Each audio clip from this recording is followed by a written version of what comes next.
Hello दोस्तों, कैसे हैं? उम्मीद करते हैं कि अच्छे ही होंगे और अच्छे से रहिए। और मैं लाया हूं बहुत ज़रूरी महत्वपूर्ण सूचना जो मोमिन मलिक सर और गुलाम हैदर के बारे में।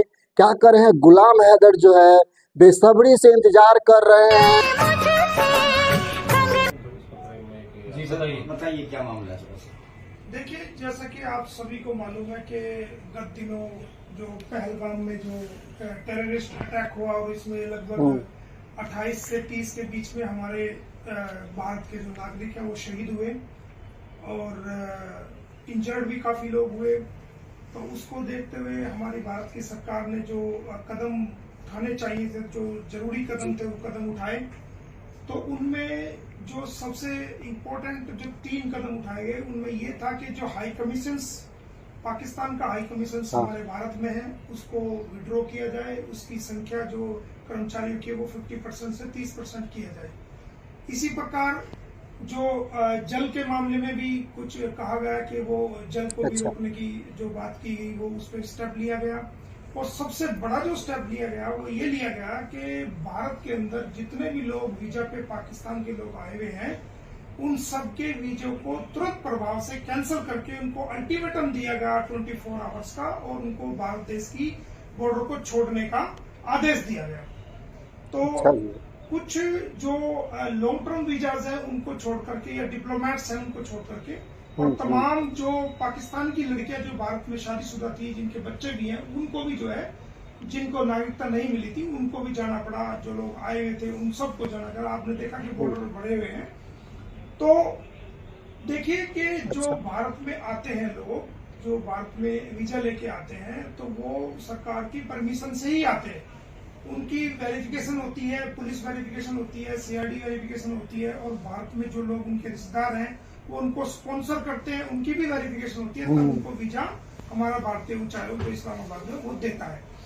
अब सवाल ये है कि सीमा हैदर, जो सीमा हैदर है, सीमा हैदर हमारे भारत के अंदर जो है वो इलीगल तरीके से आई है। ना उसके पास कोई वीजा है, ना उसके पास कोई ऐसा कोई परमिशन कोई था। तो वो भारत में आई और भारत में आकर के फरीदाबाद के अंदर जो है वो पकड़ी गई और रबूपुरा के अंदर जाके उसके खिलाफ एफआईआर दर्ज हुई। अब सवाल ये है, पूरा देश, क्या पूरी दुनिया इस बात को सुनना चाहती है और देखना चाहती है कि जब जो वैलिड वीजा पे भारत में आए हैं, जब उनको हमने मान करके कि भाई पाकिस्तान के लोग हैं, यहाँ से भारत को छोड़े, भारत को छोड़ करके यहाँ से चले जाएं, तो सीमा हैदर पे ये फैसला लागू क्यों नहीं होता? सवाल है अब ये, उसको भी यहाँ से भेजना चाहिए। रहा सवाल लीगल किसी बात का लगता है कि लीगल कोई अड़चन है, तो उसमें जो उसके खिलाफ एफआईआर है, वो एफआईआर को सरकार चाहे तो कैंसलेशन रिपोर्ट कोर्ट में दे सकती है कि हम इस एफआईआर को कैंसिल कर रहे हैं, और भारत सरकार ने ये फैसला किया है कि इसको हम डिपोर्ट करेंगे। उसको कैंसिल करके उसको डिपोर्ट किया जा सकता है, कोई भी अड़चन नहीं है। इसको यहाँ रखने का फायदा क्या है? और मैं शुरू से ही कहता आ रहा हूँ, मैंने बार बार मुख्य सचिव को भी, भारत सरकार के सचिव को भी मैंने इस संबंध में गृह मंत्रालय को भी लेटर लिखे हैं और कहा है कि ये भारत सरकार, ये भारत की आंतरिक सुरक्षा के लिए बहुत बड़ा खतरा है। 9/7/2024 को भी मैंने लिखा है। इसकी एक वीडियो भी वायरल हुई थी जिसमें ये पता चला था, जो मेरी बातचीत हुई थी जो पाकिस्तान में इसका साथी, उसने बताया था कि यहाँ वहां पर ये किसी ट्रेनिंग कैंप में जाती थी ट्रेनिंग लेने के लिए। तो ये तो भारत के लिए खतरा है बहुत बड़ा। और मैं आपको बताना चाहूंगा कि इसके जम्मू कश्मीर से भी कनेक्शन है। इसकी खुद में वॉइस मैं आपको सुनवाना चाहूंगा। ये फोन जरा अच्छा, हाँ, उसको हम दे देंगे आपको। तो वो उसको कहती है कि जम्मू कश्मीर से मुझे फल और फ्रूट और ड्राई सब्जियां और फ्रूट ये सब आती है। तो इसका क्या संबंध है वहां से, कश्मीर से? हमें तो कोई फल देकर नहीं जाता, हमें तो कोई जो वहां से फ्रूट देकर नहीं जाता। ये कैसे एक रबूपुरा में बैठी हुई पाकिस्तान की, जो नेपाल के रास्ते से आई है, कश्मीर के रास्ते से नहीं आई, इसको लोग फ्रूट, ड्राई फ्रूट कैसे भेज रहे हैं कश्मीर से? इसका मतलब कहीं ना कहीं कनेक्शन है इसका।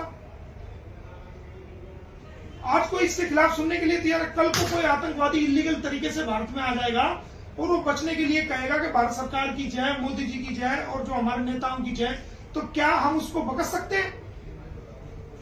भारत सरकार की जय हम कहेंगे, हमारी सरकार है। भारत के नेताओं की जय हम कहेंगे, हमारी सरकार है। हमारे नेताओं हैं जो देश की रक्षा के लिए रात दिन काम कर रहे हैं। इसकी ना वोट है ना सपोर्ट है, फिर इसको क्यों रखा जा रहा है यहाँ पर? अगर आप इसको रखना चाहते हैं तो अगर इसको डिपोर्ट आप नहीं भी करना चाहते तो कम से कम इसके बच्चों को डिपोर्ट करिए, जो कि उम्र में कम है, जिनका कोई क्राइम ही नहीं बनता, इलीगल उन पे FIR में भी नहीं बनती, उन पे ना कोई क्राइम बनता, उन चारों बच्चों को डिपोर्ट करिए आप और इसको जेल में डालिए। इसकी बेल कैंसिलेशन सरकार की तरफ से एक कोर्ट के अंदर एक एप्लीकेशन लगेगी, जो सरकार को राइट है, जो पुलिस डिपार्टमेंट को राइट है कि वो जाकर के एक एप्लीकेशन दे सकता है कि भारत सरकार ने ये फैसला लिया कि पाकिस्तान के लोगों को भारत से भेजना है, तो लिहाजा हम ये भारत की आंतरिक सुरक्षा के लिए बहुत बड़ा खतरा है और ये वैसे भी भारत की सुरक्षा के लिए बहुत बड़ा खतरा है। तो इसकी हम बेल कैंसिलेशन के लिए ये बार बार जो है ना, इसके इतने फॉलोअर्स हो चुके हैं और जो कश्मीर में भी इसके जो ना हाथ फैल चुके हैं, इसके कनेक्शन है वहां पर भी, तो इसकी बेल कैंसिलेशन के लिए एप्लीकेशन लगाई जा सकती है और इसको जेल में रखा जा सकता है। अगर आप डिपोर्ट नहीं करें तो इसको जेल में रखिए, बेल कैंसिलेशन करिए। ये क्या लगती है हमारी, जो हमारे 28 लोग पहलगाम के अंदर जो है वो वीर गति को प्राप्त हुए हैं, जो शहीद कर दिए गए हैं, वो हमारे लिए इंपॉर्टेंट मायने रखते हैं, ये सीमा इधर रखती है। सवाल ये है, सारी दुनिया पूछ रही है, ये मैं नहीं पूछ रहा हूं, सारी दुनिया के लोग पूछ रहे हैं। जो हमारे 28 लोग पहलगाम के अंदर शहीद हुए हैं, उनके बच्चों की पुकार को हम, उनकी चीख को हम देख नहीं सकते, उनकी माओं की चीख को नहीं दे सकते, उनकी बहनों की, उनकी बेटियों की, उनकी बीवियों की चीख को हम नहीं दे सकते, जो जिनको सरेआम जो है ना गोलियों से धर्म पूछ के जो है ना उनको गोलियां मार दी गई, उनको शहीद कर दिया गया, उनको श्रद्धांजलि देना, उनको प्रोटेक्शन करना, भारतीय नागरिकों की प्रोटेक्शन देना हमारे लिए इंपॉर्टेंट है। ये सीमा हैदर को मेहमान नवाजी करना इंपॉर्टेंट है। क्यों रखा हुआ हमने इसको बाहर? पुलिस सुरक्षा भी दी हुई है, सरेआम वो जो है ना वो सिम कार्ड यूज कर रही है, जो लोग उसको मदद कर रहे हैं उन लोगों पर भी कार्रवाई होनी चाहिए। वो सिम यूज कर रही है, कहां वो फोन करती है, व्हाट्सएप पे किसे किसे कॉल करती है, कौन कौन सी इंफॉर्मेशन भारत के खिलाफ वो देती है, कौन जिम्मेदार है इस बात का? पहले हमारे भारतीयों की नागरिक सुरक्षा है, पहला हमारा देश सर्वोपरि है, इसकी सुरक्षा सर्वोपरि है। तो मेरी यही भारत सरकार से मेरी रिक्वेस्ट है कि इसको डिपोर्ट करिए, इसके बच्चों को डिपोर्ट करिए। अगर सीमा हैदर को डिपोर्ट नहीं किया जा रहा है तो इसकी बेल कैंसिल करा करके इसको जेल में रखिए, जैसे दूसरे पाकिस्तान के लोग जिन पे मुकदमे हो जाते हैं, जिन पे FIR हो जाती है, उनको खुला नहीं छोड़ा जाता, वो जेल के अंदर रहते हैं। बेल हो जाने के बाद भी वो शेल्टर होम में रहते हैं, वो अंदर फ्री घूम सकते हैं, लेकिन वो बाहर नहीं घूम सकते। इसको बाहर खुला छोड़ना बहुत बड़ी आफत है, भारतीय इंटरनल सिक्योरिटी के लिए बहुत बड़ा खतरा है, क्योंकि ये फोन भी यूज करती है, कई एप्स यूज करती है, व्हाट्सएप यूज करती है, कहां क्या इंफॉर्मेशन ये भारत के खिलाफ दे रही है, दे सकती है, इस बात का किसी को आइडिया नहीं। हम सब सोच रहे हैं और जम्मू कश्मीर में इसके रिलेशन है, खुद इसका वीडियो में इसकी बात है।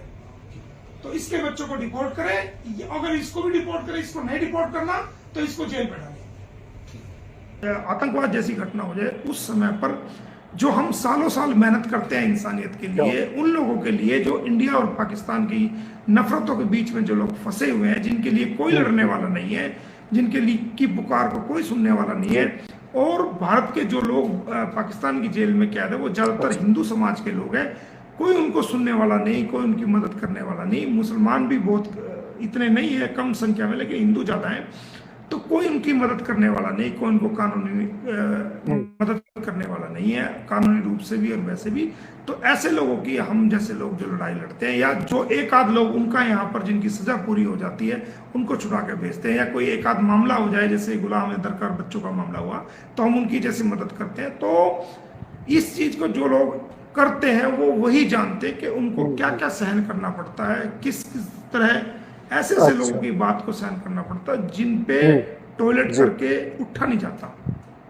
एक देसी में कहावत है ना, जिनको हक करके उठा नहीं जाता ना, वो लोग भी बात बना देते हैं। लेकिन जो हम इंसानियत का काम करते हैं, जो देखते हैं, हमें पेशेंस लेवल हमारा बड़ा हाई लेवल का होता है और हम परखते हैं, सुनते हैं, समझते हैं, जल्दी से उसमें रिएक्शन नहीं करते। क्योंकि हमें पता है रास्ते में कौन कौन सी परेशानी आती है, क्या क्या लोगों की सुननी पड़ती है। जी जो लोग जिनको कुछ पता ही नहीं होता, जिनको नॉलेज नहीं होता, जिनको यही नहीं पता क्या ख ग ABCD जिनको पता ही नहीं होता, वो भी आके ज्ञान बांटते हैं यहाँ पर सोशल हाँ मीडिया पे। ऐसा कर लो जी, ऐसा हो जाएगा, आपने ऐसा नहीं किया, आपने ये क्यों नहीं किया, आप ऑर्डर दिखाओ, ये कर लो। अरे भाई आप कौन होते हो कौन आप? क्या आप हमें चलाओगे? कैसे हमें चलना अच्छा है? ऑर्डर दिखाओ जी, आप ये कर लो जी। अब ये कोई तरीका है? क्या तरीका है ये? अरे भाई जो लड़ाई को लड़ रहा है, जो इंसानियत के नाते इसको लड़ रहा है, उसी को तो पता है कि कब लोहा गर्म हुआ और कब चोट मारी, कब हालात में कैसे अच्छा कौन सी बात कहनी है और किस तरह कहनी है, उसका इफेक्ट क्या होगा। हमारी एक मुख से निकाली हुई एक बात पूरी दुनिया में 1 सेकंड में पब्लिश हो जाती है, अखबारों में भी, टीवी में भी, सोशल मीडिया पे भी। 1 मिनट की निकाली हुई बात। हमें बहुत सोच समझ के नाप तोल के बोलना पड़ता है, ताकि हम जो व्यक्ति बोलने से पहले सोचता नहीं है कि इसका इफेक्ट क्या होगा, इसका असर क्या पड़ेगा। मैं समझता हूँ वो अगर वो इंटरनेशनल मुद्दे लड़ रहा है तो वो उसको समझ ही नहीं है, वो इस काम को कर ही नहीं सकता। इंटरनेशनल मुद्दे को लड़ने के लिए, खासकर इंडिया और पाकिस्तान के लोगों के बीच में लोगों की लड़ाई, कानूनी लड़ाई लड़ने के लिए जितना बड़ा इंटरनेशनल मुद्दा होता है, अंतरराष्ट्रीय मुद्दा होता है, उतना ही जहन को, माइंड को उतना ही ब्रॉड करना पड़ता है। अच्छा उतनी आपकी सोच को ब्रॉड करनी पड़ेगी, उतनी आपकी सहनशीलता को, बर्दाश्त करने की ताकत को आपको ब्रॉड करना पड़ेगा, वरना तो आप 2 कदम नहीं चल पाओगे।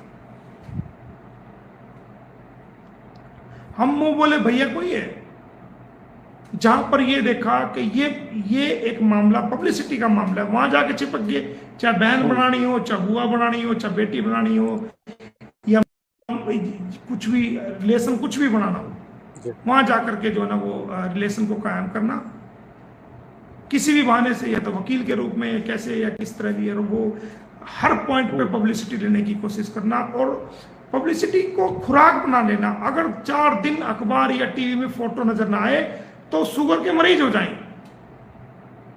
खाना ना पचे, शरीर के अंग काम करना बंद कर दे, दिमाग काम करना बंद कर दे, अगर 4 दिन पब्लिसिटी ना मिले। खाना खुराक नहीं है ऐसे लोगों की। ऐसे लोगों की जो खुराक है वो सिर्फ पब्लिसिटी खुराक है। उनको चाहिए मिनट मिनट में पब्लिसिटी, मिनट मिनट के पॉइंट्स।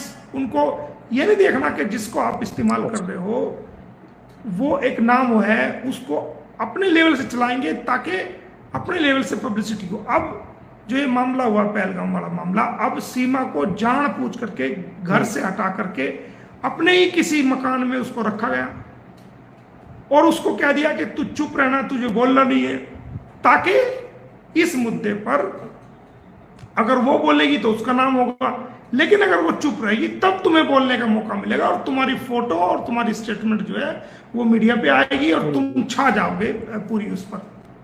ये एक तरीका है। इसको समझने के लिए भी आपको दिमाग को खोलना पड़ेगा कि ये गेम क्या है। ये गेम है।